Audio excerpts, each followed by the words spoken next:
जे तुम्ही तो पाठपुरावा करावा म्हणून महाराष्ट्राचे गृहमंत्री आणि मुख्यमंत्री म्हणून तुमची जबाबदारी आहे. म्हणून आम्ही तुमच्याकडे त्याच दृष्टीने बघत आहोत. आज त्या मुलीचे आई बाबा मेल्यासारखे आहेत साहेब, आम्हाला तुमच्यावर विश्वास आणि आहे का? आम्हाला तुमच्यावरती पूर्ण विश्वास आहे. म्हणून तुम्ही आत्ताची आत्ता सुनेत्रा वहिनींना सांगून अमित शहाजींचं बोलणं आई वडिलांसोबत करून द्या. तोपर्यंत आम्ही त्या मुलीचा अंत्यसंस्कार होऊ देणार नाहीत. त्या माणसाला आई वडिलांसमोर आणून त्या आई वडिलांनी ठेचून काढायचे. बस आम्हाला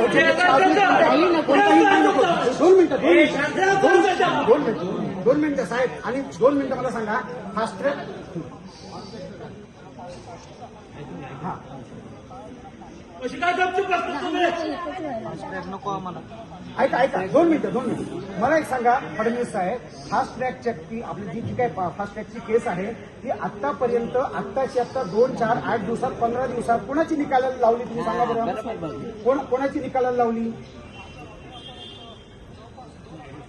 2 आठवडे नाही साहेब, 2 आठवडे ते जगतील त्या माणसं. 2 आठवडे शांत व्हा. फोन चालू आहे.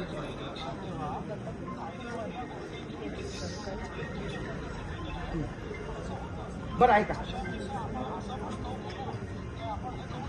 नाही ना बरोबर.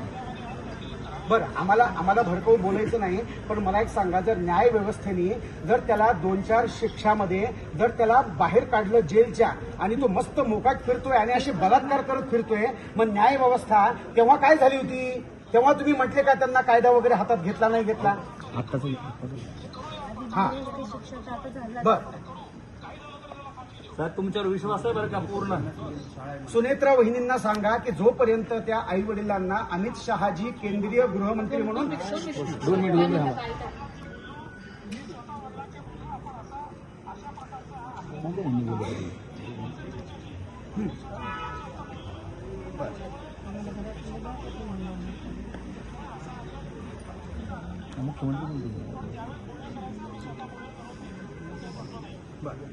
ठीक आहे, तुम्ही मुख्यमंत्री म्हणून ह्याचा पाठपुरावा करावा अशी आमची विनंती आहे. फास्टॅगच्या पुढे काही असेल तेही करा साहेब.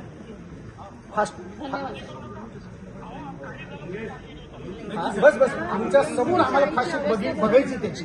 आणि फक्त ह्या केस बद्दल नाही, पुढे त्याच्यानंतर ह्या माणसाला फाशी दिल्यानंतर अशी घटना घडू द्या की सगळ्यांची फाटली पाहिजे. पुढे अशा घटना घडणार नाही, अशीच शिक्षा व्हायला पाहिजे. मागे